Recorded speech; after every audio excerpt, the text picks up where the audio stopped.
Assalamualaikum warahmatullahi wabarakatuh. Selamat berjumpa kembali. Mudah-mudahan kita selalu sehat walafiat. Kembali kita akan bersama-sama membahas atau membuat resume fundamental saham dari laporan keuangan triwulan 2 2024 ya. Hari ini tanggal 19 Agustus 2024. 4 saham yang akan kita bahas yaitu Telkom, IDPR dan MYOR atau Mayora ya. Kita akan melihat dari segi fundamentalnya, khususnya value investing ya. Analisa ini adalah bahan pertimbangan tambahan ataupun edukasi, bukan perintah untuk melakukan aksi beli atau jual ya. Kemudian pembahasan kita ini lebih kepada apakah boleh atau saatnya masuk atau layak masuk atau tidak. Bagi Anda yang sudah membeli sahamnya, jika memang itu dividennya sudah mencukupi, silahkan saja ditahan ya. Tetapi bagi yang belum, mungkin ini sebagai bahan pertimbangan untuk masuk atau tidak ya. Baik, kita akan membahas 3 tadi. Yang pertama Telkom ya, PT Telkom Indonesia atau TLKM ya. Kita sudah punya data ya, tapi baru triwulan 2 ya. Triwulan satunya kita lupa mengkonversi. Jadi yang terdata ini di triwulan 2 ya. Dari segi valuasi dulu ya, berdasarkan nilai bukunya, berdasarkan ekuitasnya, harga sekarang ini sudah 1,17 kali lebih mahal ya daripada nilai perusahaannya ya, dari ekuitasnya ya. Harga sekarang dibandingkan ekuitas itu sudah lebih mahal. Kemudian dari segi keuntungan, maksimal belinya itu di 2.300-an, sekarang sudah 2.800, berarti sudah lebih mahal 20% ya. Namun hebatnya perusahaan ini untungnya 18% ya. Keuntungan bersihnya itu 18%. Namun seperti biasa bahwa perusahaan yang bergerak di bidang teknologi ini selalu saja padat modal ya. Otomatis ya tentu saja ada hutang ya. Baik, itu dari segi valuasi ini ya, berarti valuasinya mahal ya. Namun dari segi dividen ya, dari segi dividen ini ternyata perusahaan membagikan dividen yang besar. Di tahun 2022 itu 80%, di tahun 2023 itu 71,9, anggap saja 72 ya, 72%. Dari 72% ini ya, berarti di triwulan 2 itu terbaca Rp171, sama dengan 6%. Kalau kita melihat kategori seperti ini, berarti dividennya besar ya. Dividennya besar, tetapi kalau kita setarakan dengan 30%, dia hanya 2,5% ya. Jadi secara kriteria bahwa perusahaan membagikan dividen yieldnya 6% ini besar. Namun kalau kita merata-ratakan dengan 30%, dividennya masih kurang sebenarnya ya. Selanjutnya dari segi ketahanan perusahaan, tadi karena modalnya besar, otomatis mereka ada leverage ya, ada hutangnya ini lebih besar. Aset lancarnya yang pertama dulu ya, aset lancarnya ini 66% ya, 66 atau 68, 66 ya, berarti dia kekurangan 34%. Kalau misalnya membayar hutang dari jangka waktu setahun, mereka perlu pendanaan yang lebih ya, itu yang pertama. Yang kedua, dari segi hutang berbunganya aman saja, tetapi tanggungan-tanggungan ini ya, hutang tak berbunganya sudah 7% lebih daripada nilai ekuitasnya ya. Berarti hutang tak berbunganya ini 7% lebih mahal, lebih besar ya. Jadi otomatis untuk ketahanan perusahaan ini kita perlu awas ya. Kemudian untuk saham yang beredar di masyarakat, saham yang ada di bursa itu 47%, 63-nya berarti ini milik BUMN, jadi tidak diperjualbelikan. Jadi 47%-nya juga ini ditradingkan ya. Sehingga di sini kita melihat bahwa sebanyak 47% yang nawarkan ini tidak masalah, karena yang beredar seluruhnya di bursa pun juga 47%. dan 36% dari 47% itu ya, 36% per 40, anggaplah 48 ya. Jadi 75%-nya itu adalah asing ya. Jadi 75%-nya di sini asing membeli saham ini. Berarti ya pergerakan asing di sini sangat menentukan juga.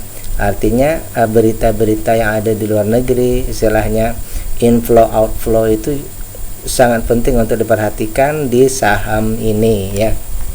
Baik, oleh karena itu kalau melihat data ini ya, tentu saja kita dari segi keuntungan IPS sudah tidak masalah. Berarti di sini yang jadi masalah adalah harganya ya. Harganya yang sudah tinggi ya. Kemudian lagi tadi aset lancarnya ya, dan hutang tak berbunganya yang perlu kita concern. Ada 3 ya. Yang pertama, harganya sebaiknya turun ya menuju ke wajar, berarti di sekitar 2.300-an ke bawah ya. Misal harganya 2.300 ke bawah, bahkan dia akan jadi wajar ya. Nah, jadi dia akan menjadi wajar, apalagi kalau turun lagi di bawah itu, misal 1.700 ya, bahkan dia jadi murah ya. Baik, jadi dia sekitar di bawah 2.000 lah untuk harganya supaya menyesuaikan dengan valuasi. Jadi di sini pertama menunggu harga ya turun kalau bisa. Yang kedua, aset lancarnya ini harus meningkat ya. Dan yang ketiga, hutang tak berbunganya supaya turun. Baik, itu pembahasan kita yang pertama untuk saham Telkom ya, yang asing berpengaruh di sini ya. Baik, yang kedua, Indonesia Pondasi Raya IDPR ya, bergerak di bidang piling, penahan dinding, dan perbaikan tanah ya. Piling, penahan dinding, dan perbaikan tanah. Konstruksi pondasi ya, layanan konstruksi pondasi. Baik, kita akan bahas ya IDPR. Datanya juga baru 1 triwulan yang kita punya ya, bahwa keuntungannya ini Rp25, sementara nilai bukunya 327. Keuntungannya ini 7,9 atau 8. Keuntungannya masih di bawah 10% ya. Keuntungannya masih di bawah 10%. Book value-nya 300, harga sekarang baru 100 ya. Baik, kita lihat dari segi valuasi dulu ya, kan harganya baru 143. Nilai perusahaannya 300, ada diskon ya. Diskonnya 56%. Berarti sangat murah ya. Diskonnya 56%, berarti kalau dari harga sekarang menuju ke book value-nya saja ini sudah beggar ya. Ini sudah beggar ya. Baik, lanjut dari segi IPS ini maksimal 262, harga sekarang baru 143 ya. Berarti di sini ya ada juga diskonnya 45%. Berarti secara valuasi ini murah.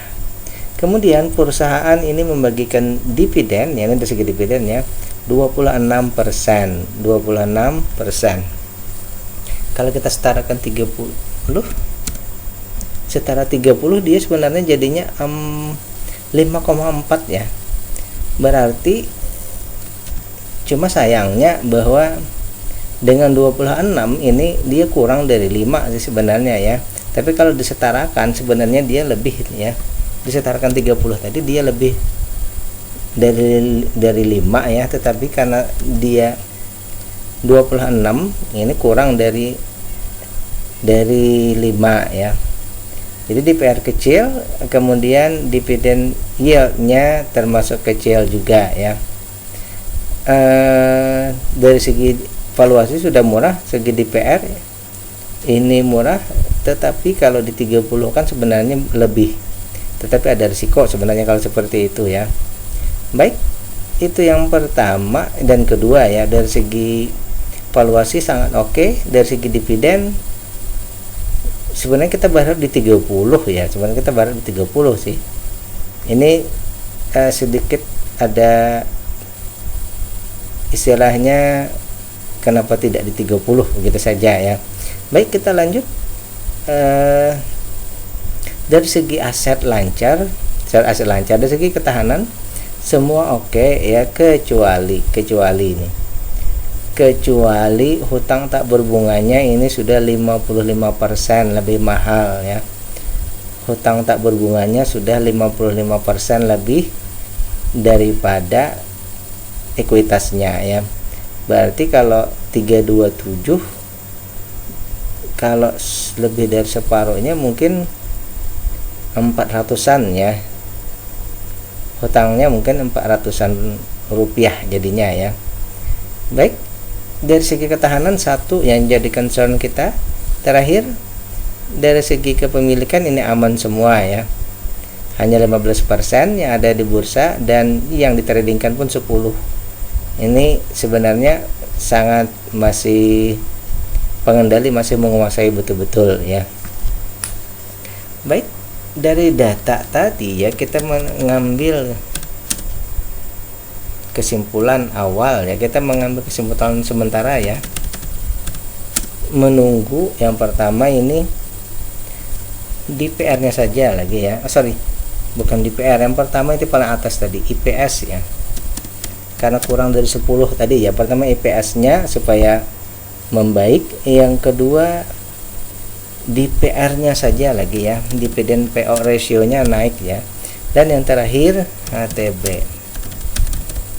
Ini yang kita cek lagi ke depan, mudah-mudahan ada perbaikan dan nanti bisa kita istilahnya berinvestasi di sini. Ini opini ya, ini opini. Mungkin Anda punya pemahaman lain, mungkin Anda lebih tahu tentang perusahaan ini dan Anda yakin, silahkan ya.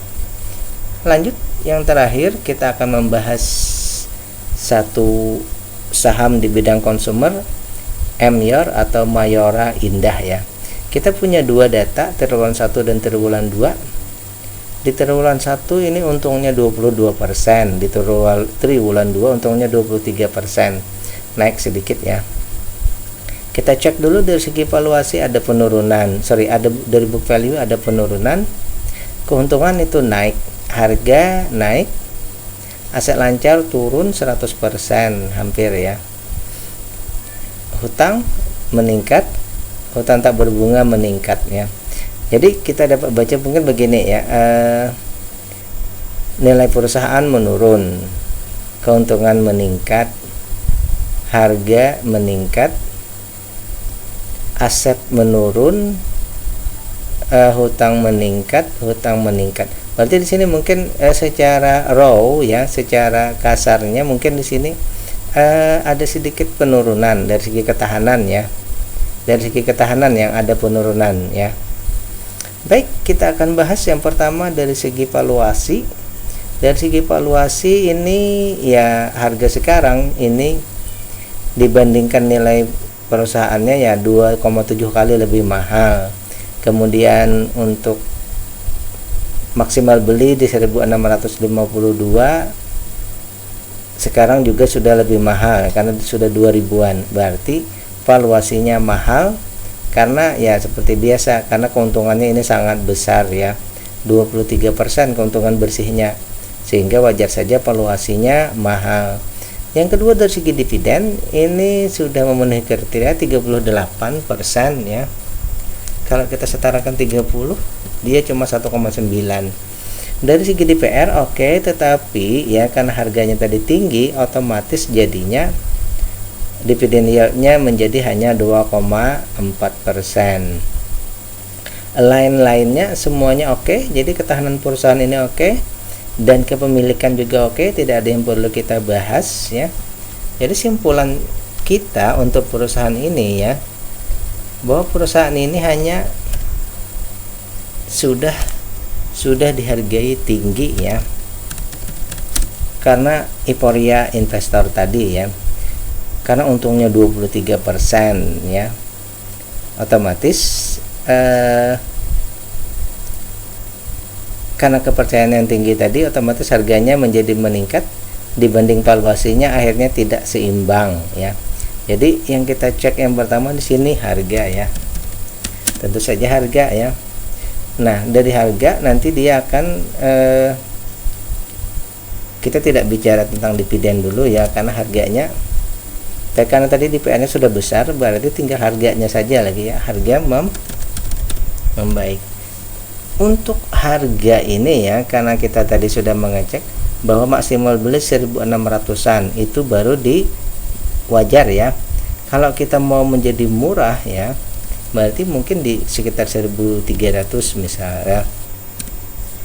Nah, jadi dia bisa menjadi murah ya. Jadi untuk valuasi murahnya ini di sekitar 1.300-an ya.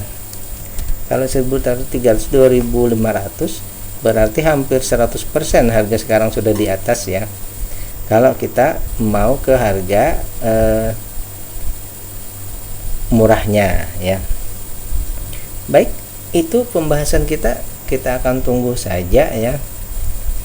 Kalaupun tidak bisa di harga murah tadi, minimal untuk konsumer ini ya turun ke wajar. Di wajar berapa? Di sekitar 1.600-an tadi, maka dia harganya harga wajar ya. Baik, itulah pembahasan kita tentang 3 saham, yaitu Telkom, IDPR, dan Mayora. Demikian, bila taufiq wal hidayah. Assalamualaikum warahmatullahi wabarakatuh.